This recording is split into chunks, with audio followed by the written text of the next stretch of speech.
Ok, o que a gente vai fazer hoje são exercícios. Então, o assunto da prova vai ser sobre tudo o que foi visto até agora. Então, tem uma parte bastante formal, okay, que é essa revisão de números complexos e de álgebra linear. Eu não preparei exercícios sobre isso especificamente. Vocês têm as listas, ok, para treinar. Dúvidas daqui para a prova, ok, vocês podem fazer, a gente responde e está bastante disponível para vocês. Então, preparei alguns exercícios. Vocês tinham que entregar a lista número 7 até hoje, que era sobre, essencialmente, barreira de potencial, né? E então, rapidamente, tipo, vocês têm nas listas, então, tem a parte de precedentes históricos, ok? Que não é formalismo, que realmente são conceitos que são muito importantes, ok? Como introdução aos conceitos vistos depois, ok? De mecânica quântica propriamente dita. Então, é importante vocês, ok?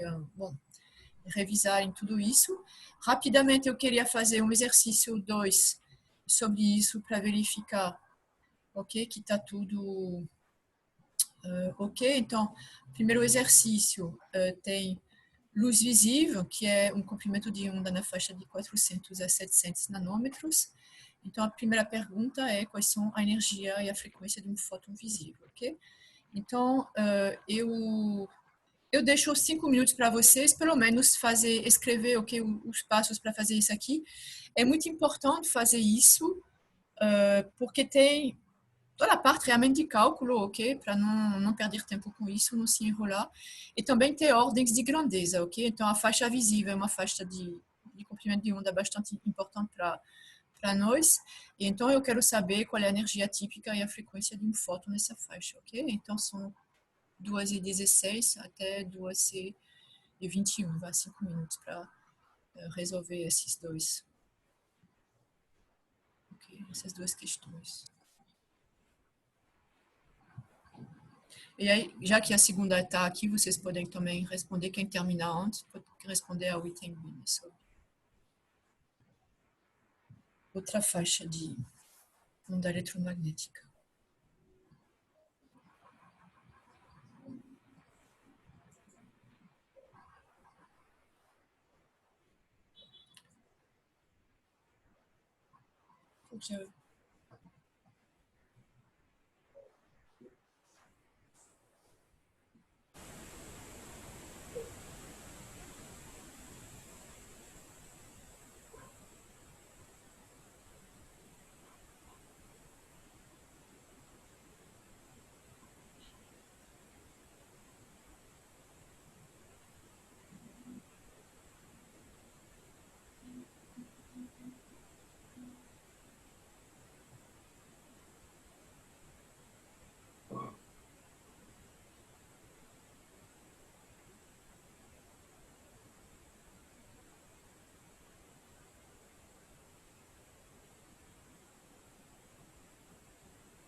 Professor, o seu microfone está desativado. O seu microfone está desativado. Ah, ok, tá certo. Eu tinha dado, ok. Contigo. Então, é um exercício direto, ok, de substituição. Você tem a expressão que é a energia de um fóton, ok? Então, é igual. Então, eu coloquei aqui a banda de comprimento de onda que interessa a gente. Então, eu sublinho aqui onda. Vocês têm que entender que nesse tipo de expressão, você tem aqui a energia de um fóton, que é a partícula. E aí você tem esse lambda, ok, que é o comprimento de onda. E vocês podem notar que em todas as expressões onde você tem a expressão dessa dualidade onda-corpúsculo, ok, de uma certa maneira, o que vai relacionar grandezas corpusculares, aqui a energia, e ondulatórias, o comprimento de onda, sempre aparece essa constante de Planck, ok? Então, Planck é a relação entre os dois reinos, ok? Então, temos aqui o comprimento de onda, a energia. Então, primeiro vamos calcular a frequência. Então, se lambda é entre 400 e 700 nanômetros, aqui a gente simplesmente multiplica a frequência é a velocidade de propagação da luz, ok? 3 × 10⁸ metro por segundo, dividido pelo comprimento de onda, ok? E aí você encontra que a frequência está na faixa de, então tem 7,5 aqui, a maior, que é a violeta, ok? E a 4,29 10 a 14, que é a vermelha, ok? Mas o importante aqui, ordem de grandeza super importante, é 10 a 14 Hz, ok? 10 a 14 Hz é a frequência típica da faixa visível, ok? Então, uma frequência bastante alta.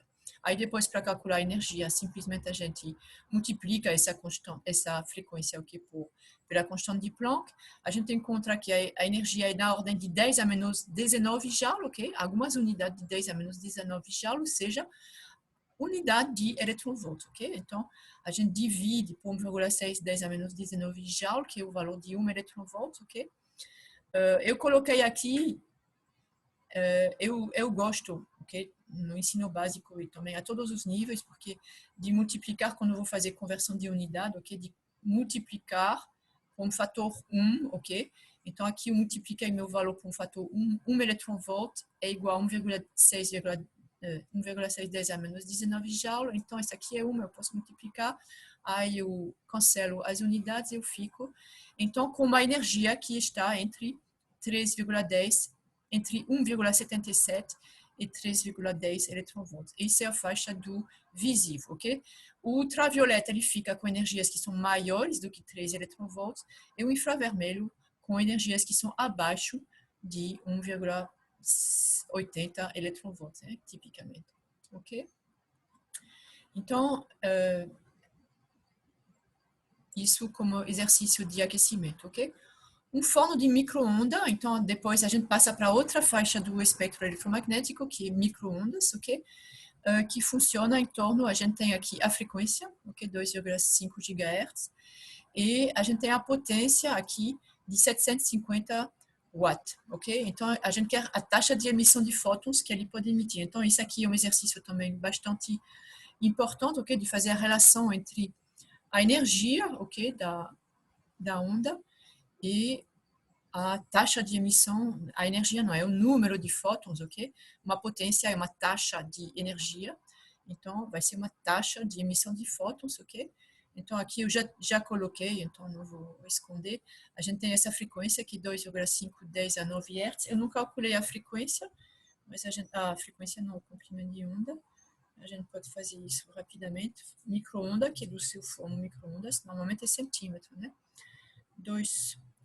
3 10 a oitava dividido por 2,5 10 a nona dá 0,12, ok?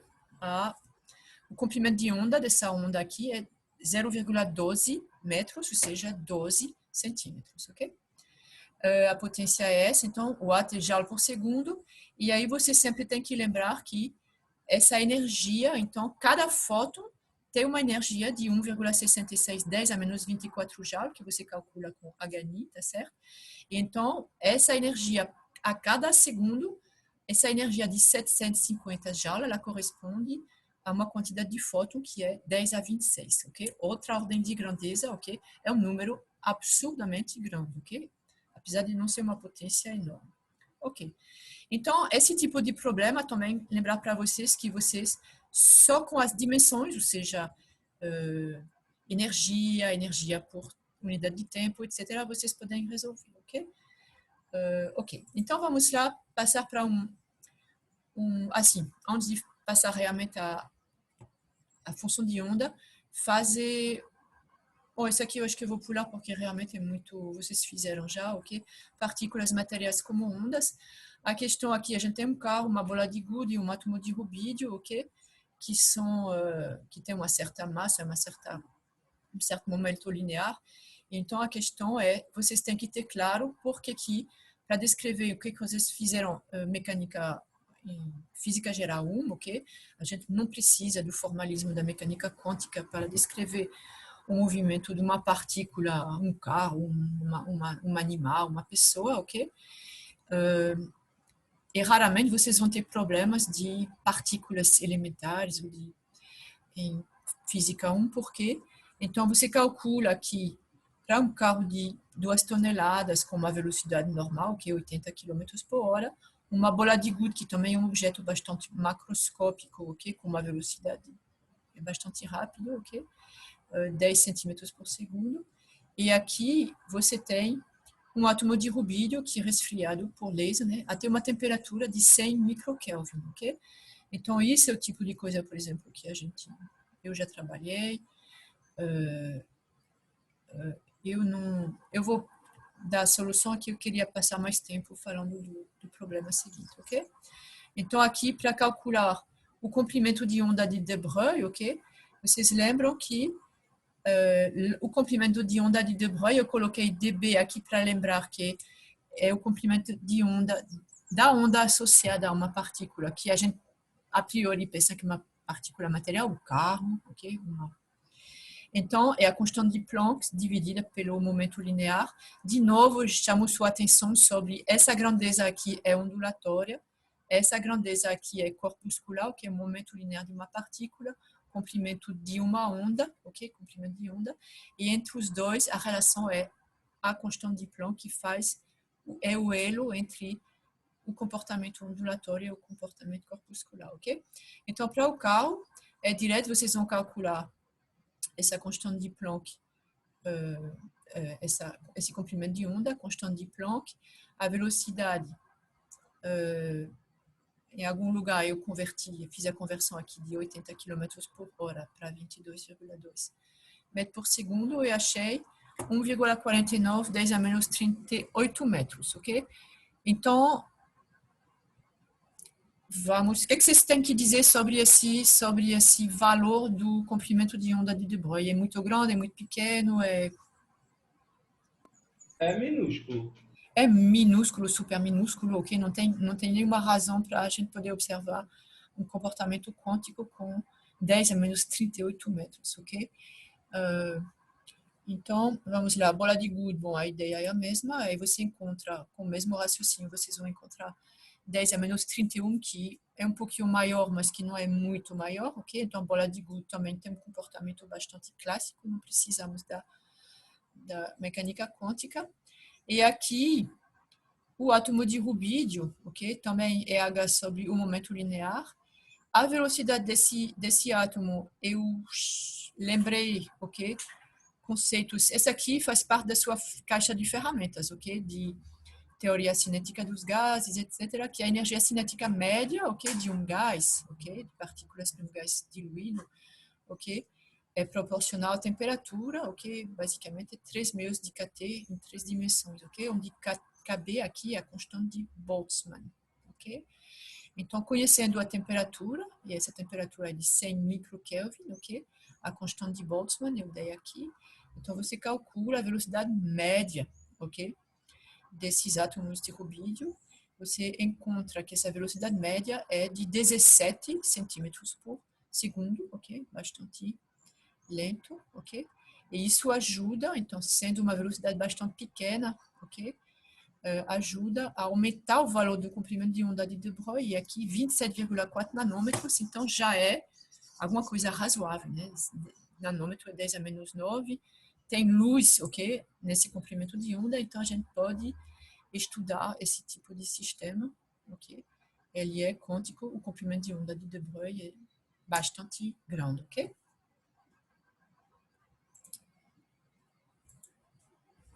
Ok. Ok, eu vou passar aqui a um exercício, ok, que eu acho bastante completo, ok?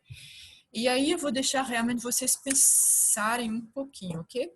Então, a gente vai fazer aqui um estudo de uma partícula, ok? Que está presa num potencial quadrado infinito, ok? Então, lembrando aqui a expressão dessa energia potencial, ok? Fora do poço, ok?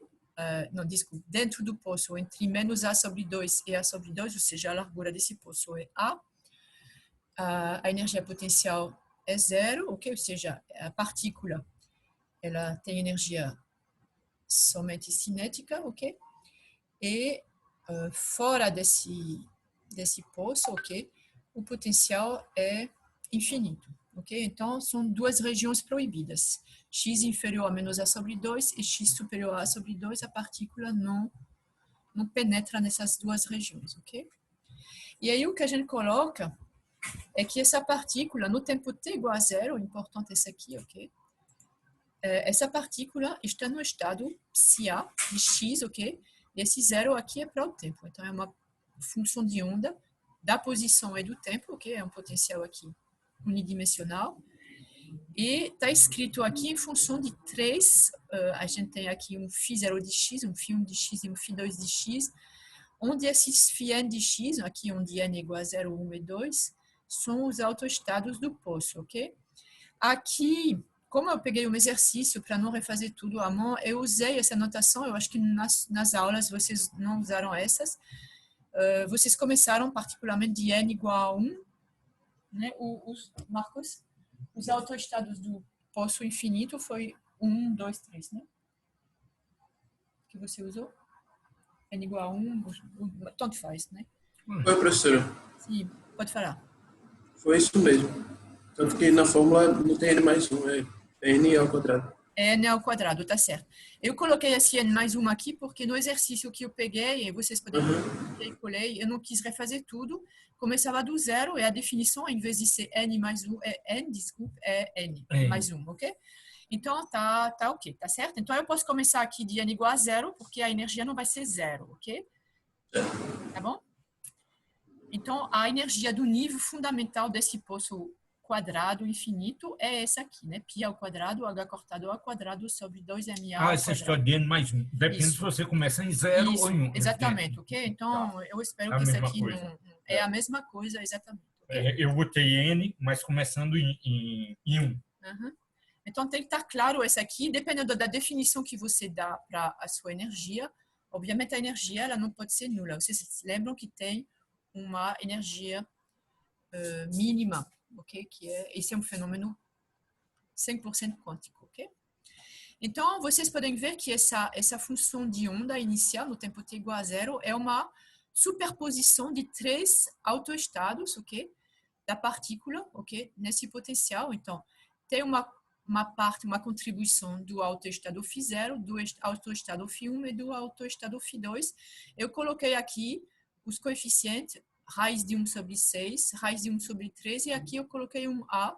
E a primeira pergunta, então, é de calcular esse coeficiente A. Então, essa aqui eu dou 5 minutos também para vocês, ok? É raiz de Raiz de 1 1 meio.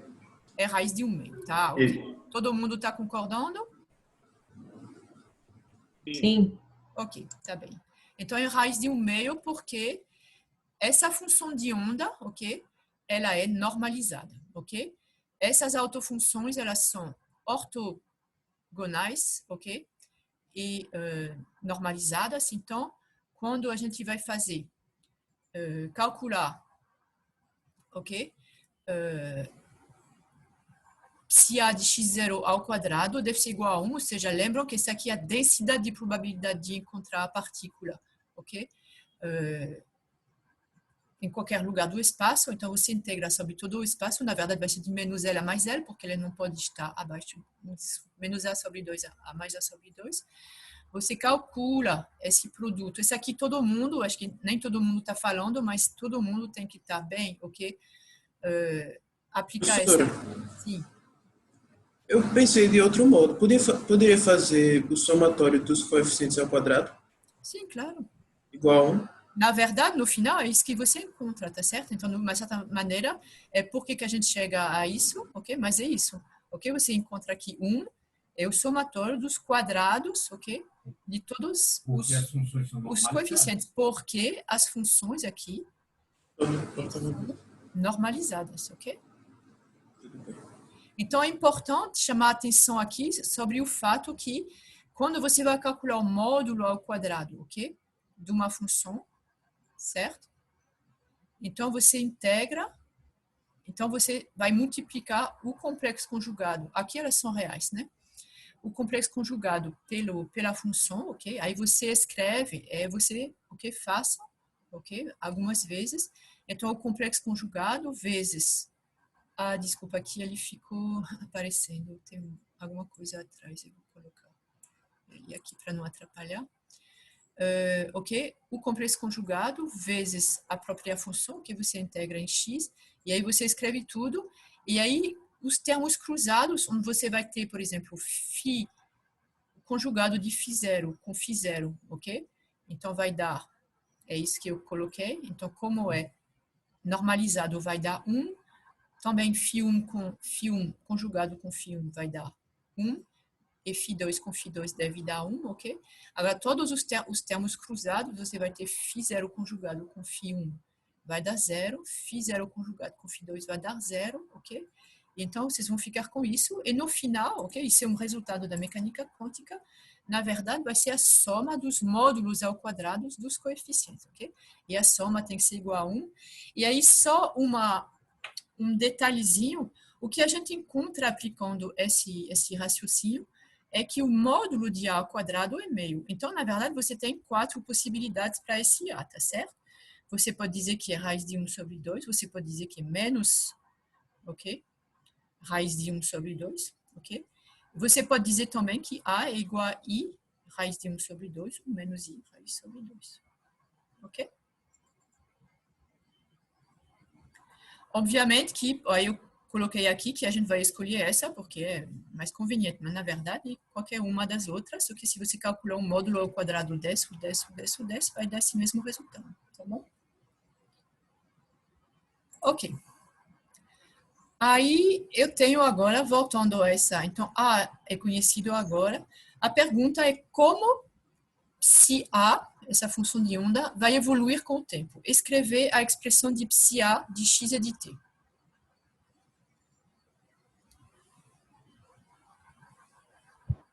Então, como vai ser esse psi de x e de t, ok? Esse daqui é no tempo t igual a zero, ok?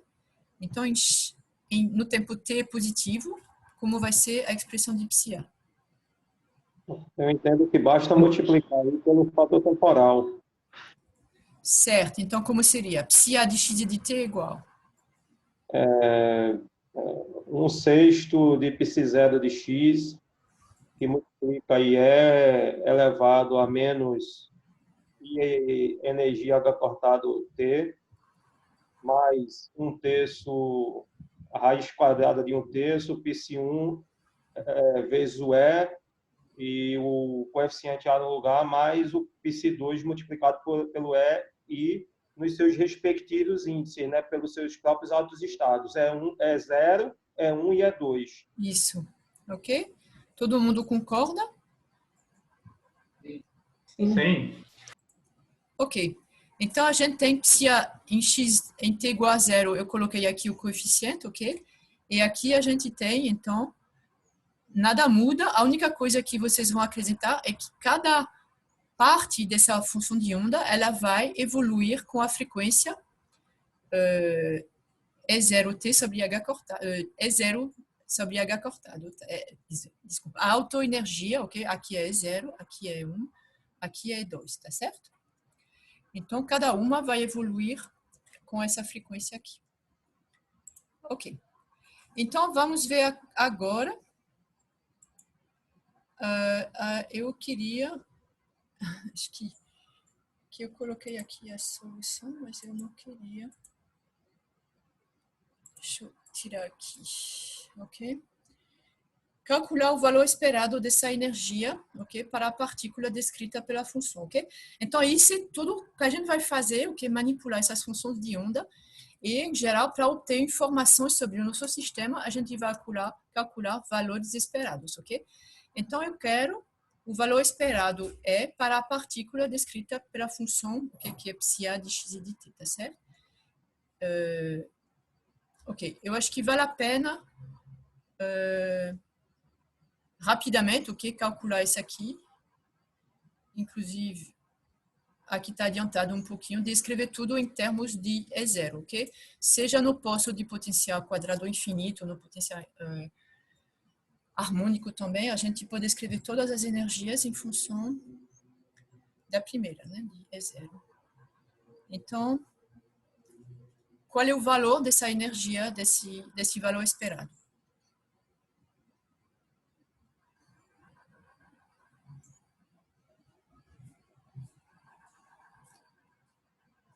Seis é zero. 6 é 0, ok? Por quê? Eu fiz o coeficiente ao quadrado vezes a energia, somatório. Uhum. Ok, tem duas maneiras de calcular isso aqui, ok? As duas, obviamente, são equivalentes. Ok? Então, tá aqui. A primeira maneira, ok? É de escrever, como está escrito aqui, que psi é um somatório, ok? Do Cn φ n. Aqui não é infinito, a gente não tem todos os termos, ok? De 0 até o infinito, a gente só tem 3. A gente tem φ0, φ1 e φ2, ok? Então, você calcula a probabilidade. Então, isso aqui é para poder aplicar. No final, o que a gente vai aplicar é uma relação da estatística, que quando você vai calcular o valor médio de alguma grandeza, ok? Você vai fazer, aqui é discreto, ok? Se for contínuo, você vai fazer a integral, mas essa grandeza aqui, que varia, é a probabilidade dela, tá certo? Então, no final, você vai calcular o valor médio da energia como sendo a soma de En, ok? Então, aqui é 0, P de E0, mais E1, P de E1, etc, etc. E aqui a gente só vai ter 3 termos, e aí você tem que calcular essas probabilidades, e a probabilidade de cada uma, ok? É o módulo ao quadrado desses coeficientes Cn, tá certo? Então, a probabilidade de E0 é 1/6, a probabilidade de E1 é 1/3, ok? Então, é uma composição, essa função de onda, ok? 1/6, 1/3 e 1/2. E aí, quando você faz a soma ponderada, ok, de todas essas energias, energia E0 com essa probabilidade, E1 com essa, E2 com essa, vocês vão encontrar que é 6E0, ok? Então, vocês podem ver, respondendo essa pergunta aqui, esse valor esperado depende do tempo? Ele não depende do tempo, ok? Você não tem tempo aqui. Então, a partícula, apesar, vocês podem ver que a gente começou aqui dessa função que é uma função do tempo, ok? Mas o valor esperado da energia é independente do tempo, ok? Então, se você deixar a partícula evoluir livremente, ok? Ela vai permanecer com esse valor esperado, ok? Aqui tem outra maneira de calcular esse valor esperado, que então são duas maneiras que você tem que saber aplicar, ok? A gente pode escrever aqui a definição, ok? Que basicamente é a definição mecânica quântica de um valor esperado vocês fizeram isso, né? O valor esperado de um operador, ok? Então você coloca esse operador entre, ok? A função de onda, ok? O conjugado, a própria função de onda, e aí você vai calculando essa integral, ok? Então, esses passos vocês têm que dominar bem. Aqui a gente eu escrevi, primeiro, calcular esse operador aplicado à função de onda psia, ok? Então, é o operador aplicado à função de onda, e aí ele vai ser aplicado à parte espacial, ok? Dessa função de onda, ele não tem nada a ver com a parte temporal, então, você vai ter aqui que o operador vai ser aplicado a esses autoestados, ok?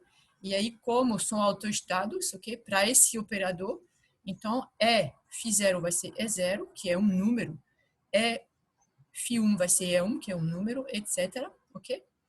E aí, uma vez que você calcular isso, você vai multiplicar isso, ok? Pela função, pelo complexo conjugado, ok? De psi-A, que é...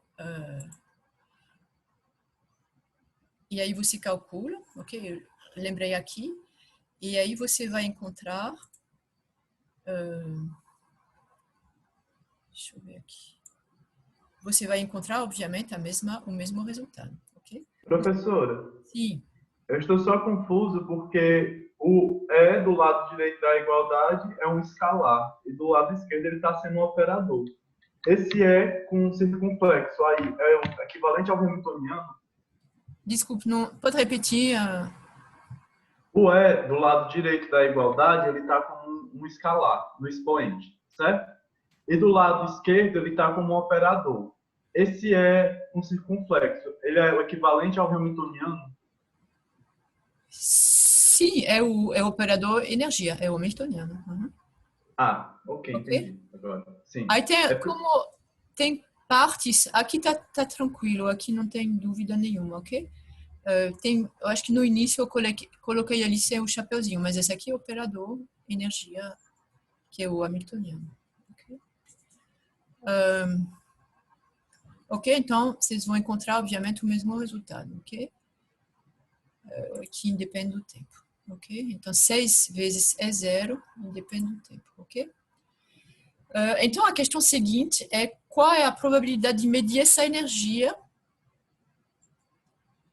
Ok? Bom, aqui eu esqueci de colocar. Vocês leram já, né?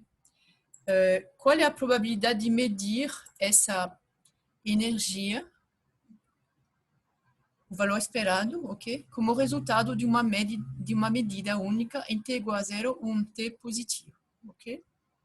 Isso é uma coisa muito importante. A gente tem aqui a função de onda no tempo t igual a zero e no tempo t positivo também, enquanto ela está evoluindo livremente, ok? Essa função de onda, ela é uma superposição de estados, ok? E ela evolui como a superposição desses autoestados. E aí a gente vai fazer uma medida, ok? Da energia, do valor esperado, quer dizer, a gente vai fazer uma medida da energia no tempo t igual a zero. E a pergunta é qual é a probabilidade de medir esse valor esperado E.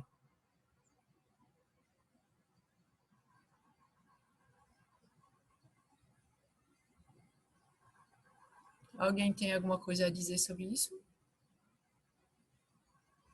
Zero? É zero, por quê?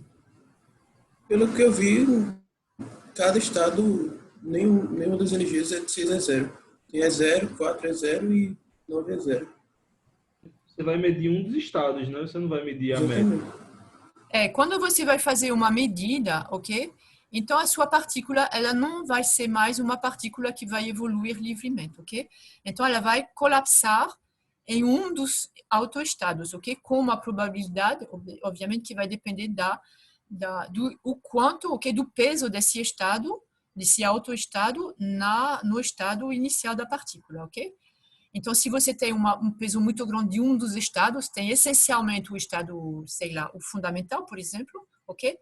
Então, ele vai colapsar, tem uma maior probabilidade de colapsar nesse estado, mas ele também pode colapsar nos outros, ok? E aí, colapsando nesse autoestado, o resultado da medida da energia necessariamente vai ter uma das energias, ok? Dos autoestados. Então, no tempo t igual a zero, não tem a probabilidade de medir esse valor esperado é zero, ok? E no tempo t positivo é a mesma coisa, ok? Qualquer que seja o momento que você vai fazer essa medida, ok? Você vai fazer, o sistema vai colapsar, ok? Então, professora, tem como repetir? Eu não entendi. está escrito aqui. A probabilidade de medir, ok?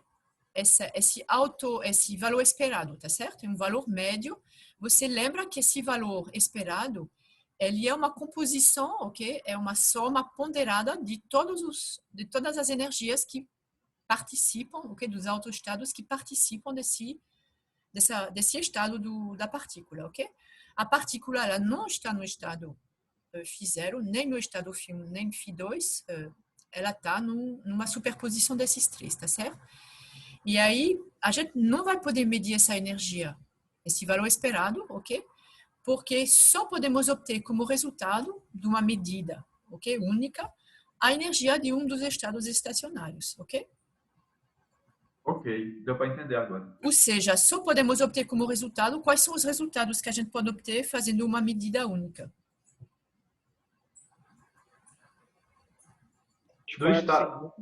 Os coeficientes das autofunções lá.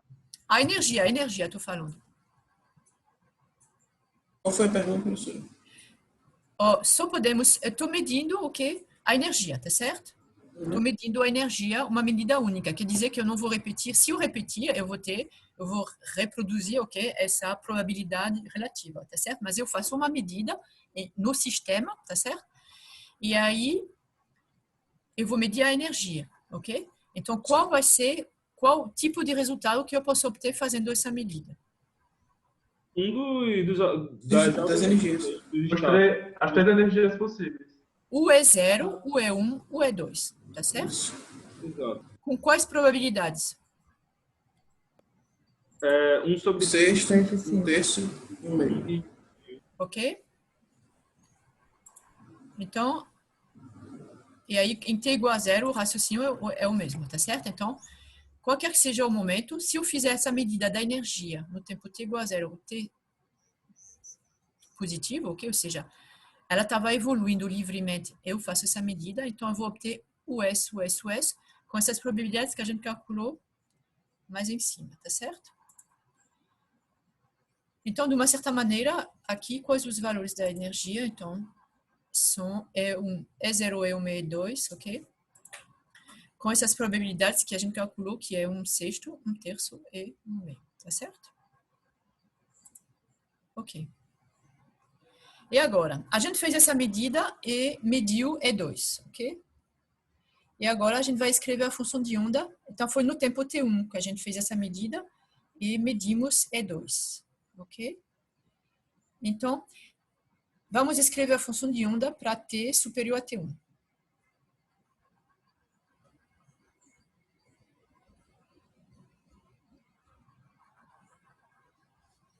Ok? Qual é essa função de onda para T superior a T1?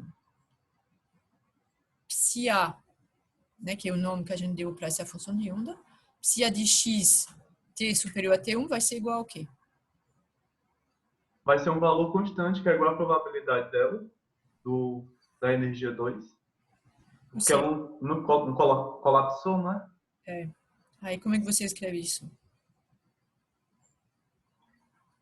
Eu coloco como se fosse uma função constante. F de x vai ser igual à probabilidade do 2, que eu não anotei aqui. Quanto é? Mas acho que é 1/3, né? A função de 2 vezes a evolução temporal. 2.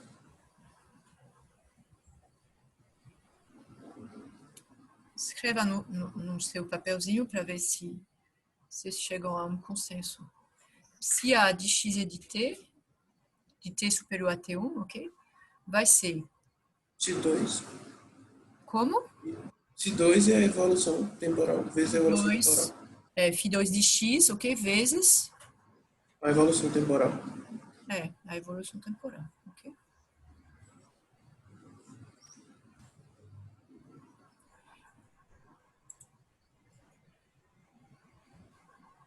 Então, aqui, como você mediu E2, quer dizer que o colapso foi para Φ2. Então, para T superior a T1, a função de onda vai ser essa, ok? Esse Professora, eu não entendi, porque se eu fiz a medida, a função não colapsou? Ou então a gente está considerando que nós temos um outro sistema que vai considerar isso? Não estou conseguindo interpretar ainda a questão. Ela colapsou, ou seja, antes era uma superposição de estados, ok? Φ2, o autoestado N igual a 2 participava, ok, dessa superposição, Mas quando a gente fez a medida, então colapsou nesse outro estado. E então é um estado estacionário. Uma vez que ela está lá, ela vai ficar lá. Não tem mais superposição, é só essa.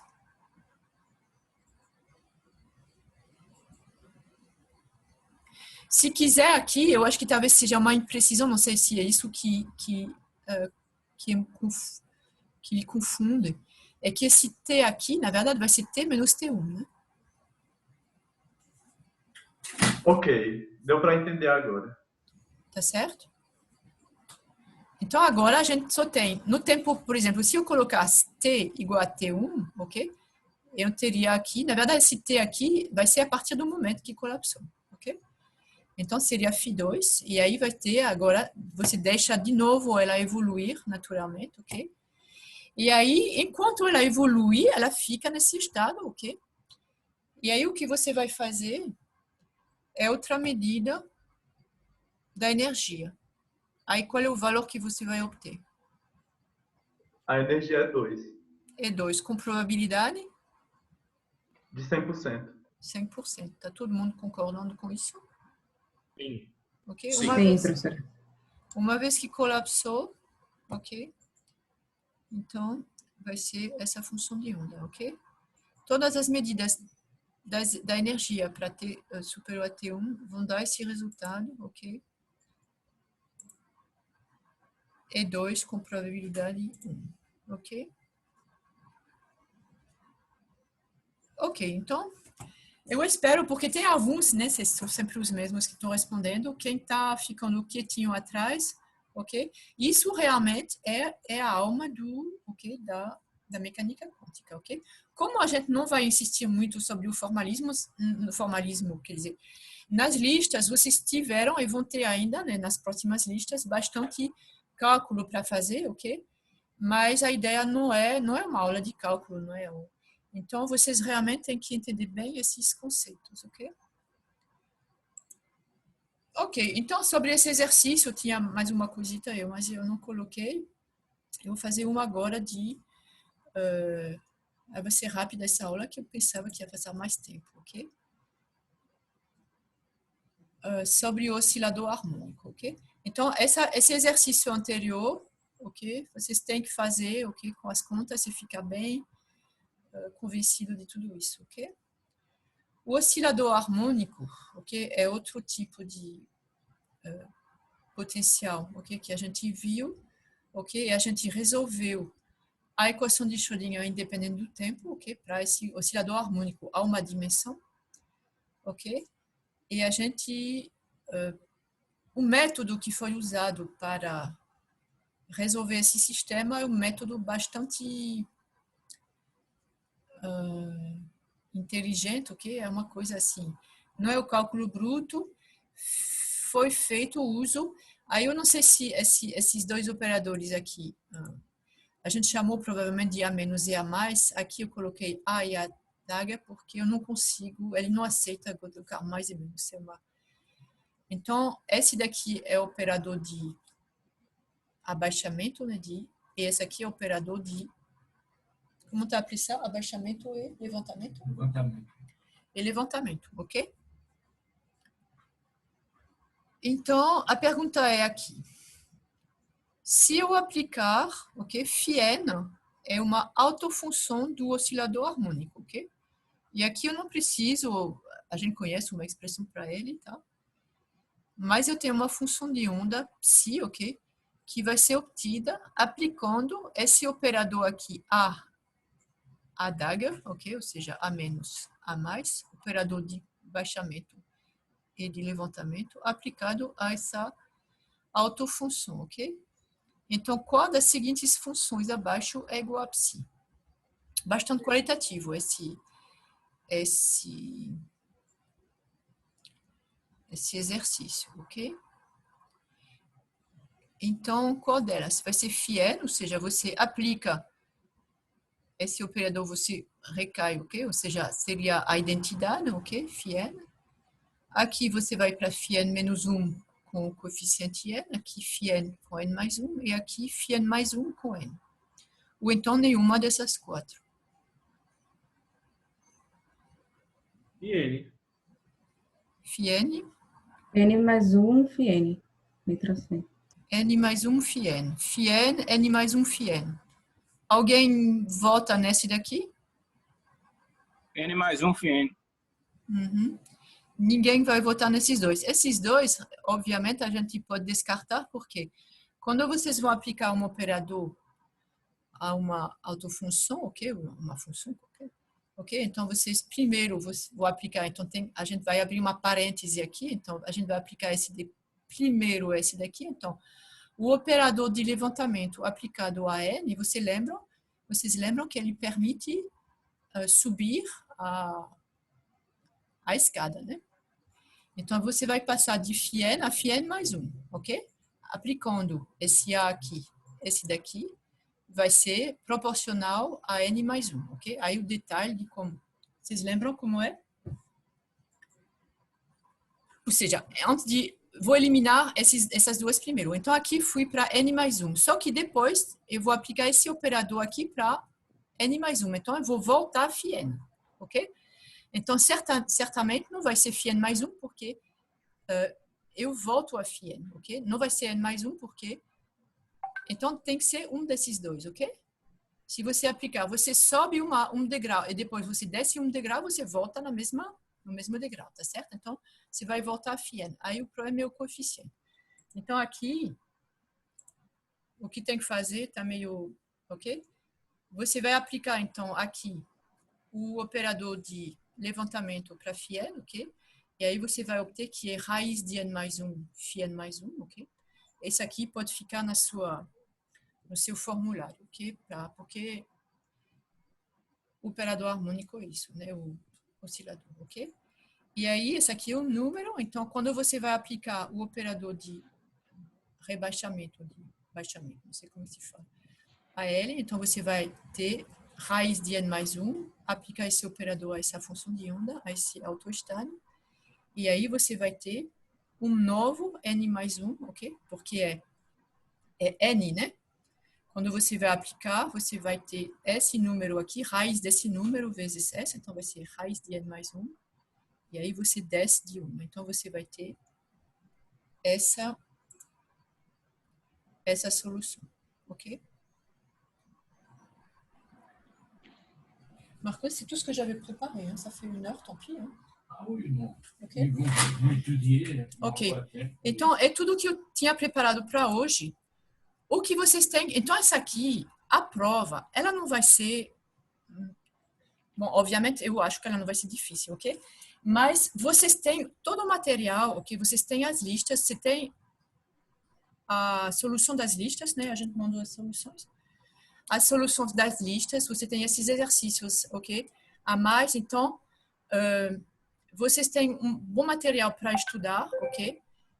E você tem um formulário, então coloquem, ok? Não evitem colocar coisa demais nesse formulário, colocar o essencial, e é por isso que é importante treinar, ok? Porque conceitualmente, é isso e aquilo, mas tem que ser preciso na sua resposta, então você tem que fazer as contas, ok? Você tem que vir treinado, ok? E Martina falou das listas, dos exemplos e todos os problemas de todos os livros que vocês conhecem. Pronto, só isso. Ok, pessoal, tranquilo. Não, qualquer voltando, coisa, manda uma mensagem para hoje gente. eu não refiro Obrigado aí. a lista. Vocês têm a lista, a última lista fresquinha na cabeça que vocês tinham que entregar hoje, ok? Sobre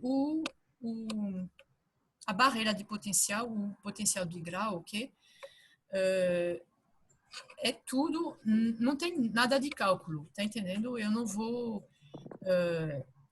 pedir para mostrar que, por exemplo, o complicado nesses exercícios é encontrar uma expressão para o coeficiente de transmissão, ok?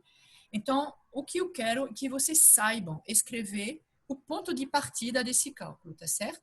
Então, particularmente, ok, na barreira de potencial, o coeficiente de transmissão, usando a mesma notação que usei na última aula, então você tem um coeficiente incidente, é um coeficiente A, refletido, primeiro refletido é B, depois na barreira você tem C e D, ok? E na terceira região, que é a região de transmissão, onde a onda ela vai ser ou não transmitida, a gente tem um coeficiente F, ok?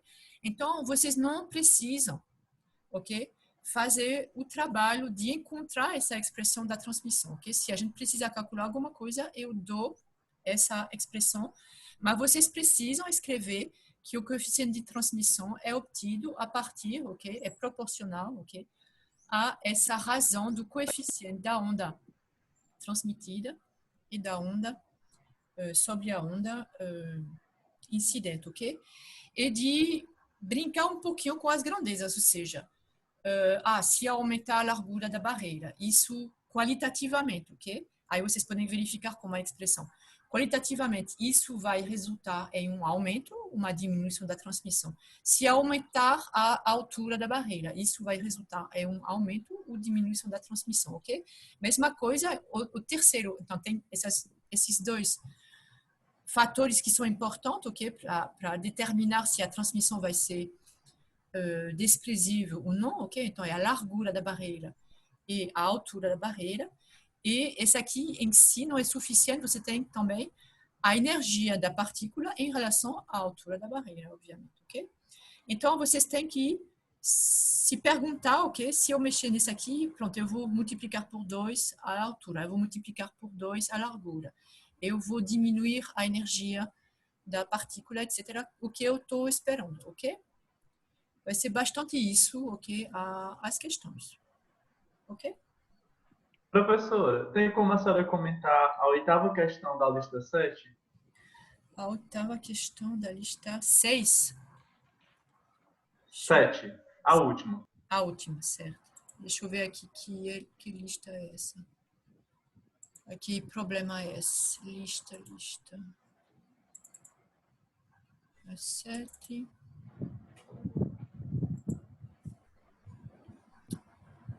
Deixa eu colocar aqui.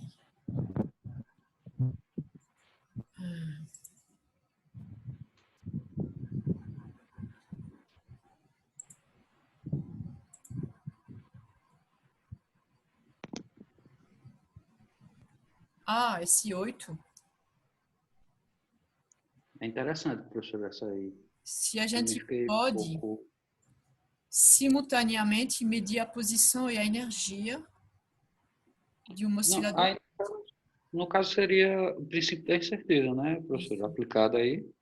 Essas questões, basicamente, é o princípio de incerteza. Você está vendo isso, o princípio de incerteza? Sim. Ok? Sim. O delta X, delta P, ele não pode ser...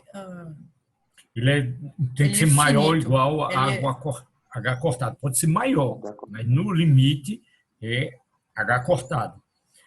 Então, ou seja, vocês lembram, deixa eu lembrar então como a gente chegou a esse princípio da incerteza. Matematicamente, se eu quiser construir um pacote no espaço, um pacotezinho no espaço, eu preciso de componentes de frequência espaciais. Então, para ter um pacote com a largura típica ΔX, eu preciso, quanto menor o ΔX, maior o meu pacote ΔK. Qual é a passagem da matemática para a física? O K está relacionado com o momento. Através de quem? Do H cortado. Então, em matemática, você vai ter, a menos de uma constante, 2π ou 1, mas ΔX, ΔK é da ordem de 1. Quando você vai para a física, aí que você substitui o ΔK pelo ΔP, vai aparecer o H cortado. Tranquilo, beleza? Professor, só tirando uma dúvida aqui, só para que eu faça algumas analogias aqui para eu entender melhor os problemas, né? Sim. Assim, então, nesse caso aí do 8, eu posso pensar da seguinte forma, assim, popularmente falando. Se eu sei a velocidade dessa partícula, eu não sei onde ela está. Se eu sei onde ela está, eu não sei a velocidade. Não. Esse raciocínio mecânico, isso... Olha, se você raciocina classicamente, mecanicamente, é muito estranho, porque se eu tenho a posição, e aí eu tenho o tempo, eu derivo, e aí eu tenho a posição, eu tenho a velocidade. Eu sei como ela está evoluindo. Se raciocinar classicamente, aí vai para o brejo. é uma Entendi. maneira, lhe induz no erro. Então, a maneira de raciocinar quanticamente é pensar em termos de onda. Uma onda, se Certo. você tiver um seno muito longo, evidentemente você não vai ter um seno, não é físico, de menos infinito a mais infinito, mas se você tiver um seno muito longo, o que é que você tem? Você tem uma incerteza grande na posição, porque uma onda eu conheço muito bem. O que é que eu conheço da onda? Se ela é muito bem definida, eu conheço o comprimento de onda. Conheço o comprimento de onda, conheço o K. Né? K do Entendi. Spitzer lambda, a gente conhece isso. Então, eu caracterizo bem A energia. a minha onda, caracterizo bem o momento. E para partícula livre é delicado, porque o pacote, eu não fiz isso, não entrei nesse detalhe, nesse curso aqui de engenharia física. Então, mas está lá, as equações estão lá. O pacote de uma partícula livre, ela evolui no tempo, ela abre, mas não é essencial para a compreensão da gente aqui. Então, a gente não discutiu isso e, evidentemente, não vamos cobrar. Mas essa noção de que, se você quiser raciocinar, pensa nesses termos, em termos quânticos, onda, tem que pensar em Fourier, não tem escapatória, que é em termos de composição do pacote. Então, se você tem a gente deu vários exemplos. Quais foram os exemplos? Por exemplo, eu fiz o caminho de ida e volta. Se você tiver uma ondazinha quadrada no espaço, quais são as componentes de Fourier? A gente viu, mostrou, fez a integralzinha, uma integralzinha de uma constante, é fácil, a gente chega a uma coisa do tipo seno de x sobre x, que é a função sinc, que compõe. Então, para construir o meu pacotezinho espacial, né, o meu como é que chama? Uma barreirinha, eu preciso de componentes da função sinc. Se, ao contrário, eu quiser uma onda mais física, que é um pacotezinho, que é a função sinc, quais são as componentes de Fourier? Tem essa simetria, né? A transformada de Fourier, você tem a função, para você ter as componentes de frequência, é a integral da função psi, que no caso aí do quadradinho é uma constante, numa certa região, e exponencial de elevado a ikx. Então, só cuidado com o sinal. Se para construir a função, o sinal é menos, se é para construir as componentes de Fourier, e você conhece a função, é mais, ou o contrário, agora, mas é isso, é menos se você quer escrever a função psi, e mais a transformada inversa. Então, voltando à física, que é isso que você provocou, né? A física da questão tem que raciocinar em termos de Fourier, de ondas. Por outro lado, se você tem uma função muito bem definida, ora, uma coisa muito bem localizada é uma coisa que tem uma variação violenta, você vai precisar de componentes, muitas componentes de Fourier. Tudo que é abrupto, você precisa de muita componente para fazer essas variações. Ou seja, se não for uma função, dá errado, né? Fica complicado. Tem que ser uma delta, na verdade, tem uma definição quando você vai descrever matematicamente, por exemplo, uma delta, ela é descrita muito cuidadosamente, como um limite, uma integral, etc., que a gente não entrou nesses detalhes.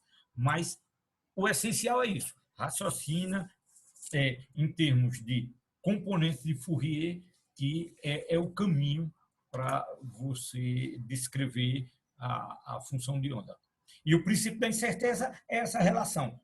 Quanto menor o meu pacote no espaço, maior as componentes que eu tenho que ter. Quanto maior o meu pacote, quanto menos definido a minha onda, mais estreito o meu K. Então, essa relação, que transformando K em P, aparece o H ou H cortado. Né? Então, delta X, delta P maior ou igual a H cortado. Ok, obrigado, professor. a incerteza mínima. Outro aspecto que eu mencionei, mas que a gente não vai entrar aqui, é que essa incerteza mínima, você pode brincar com isso, né? Você pode reduzir um, aumentar outro, mas isso é só para a cultura de vocês e tal, além do escopo do curso. Os chamados estados comprimidos, que alguém que já estudou um pouquinho mais já ouviu falar nessa coisa, mas está fora do escopo do curso. Ok, então, mais alguma dúvida sobre essa outra lista? Agora, mais em questão à disciplina. Já tem uma tabela, mais ou menos, dizendo quem já escolheu os temas do seminário? Se alguém já escolheu até agora ou não? Eu acho que sim, né? Já tem, Marcos, seminários foi enviado, os temas do seminário. Já Sim, tem, três já tem, pessoas ou já tem 4 três. já enviaram. Continua enviando, no sentido que, daqui para quinta-feira, não pense nisso, vamos pensar na prova, mas a partir de quinta-feira, volta a pensar seriamente nisso, que para dar tempo, ir pensando, preparando, enviar uma proposta de temas, como vai ser, para a gente ajudar. Ou então vai no dia, faz uma apresentação bem ruim, e diz, olha, apaga, próxima semana tu volta. E aí é a correria, não vale a pena. Você quer divulgar já o que foi escolhido? Não, né? Não, eu falei com cada um particularmente. Eu acho que Ricardo decidiu o SPIN, o outro interação, o Leonardo também mandou, e o outro foi, eu passo os nomes que eu vou lembrar o nome dele. Edmilson. Ele balançou a cabeça ali quando passou por Edmilson. Edmilson também mandou. Então foram esses três, Leonardo, Edmilson e Ricardo. Só uma ressalva, professor. Só uma ressalva que eu acho que eu escolhi foi o momento angular. Foi. O SPIN não. No fim, foi você decidiu pelo momento angular. Perfeito. Então, momento angular. Edmilson foi o quê? Me lembre, por favor. Foi sistema de aquele de simetria. Esqueci aqui o nome. Uhum. De muitas partículas, né? Muitas partículas, isso. Isso. Tá bom.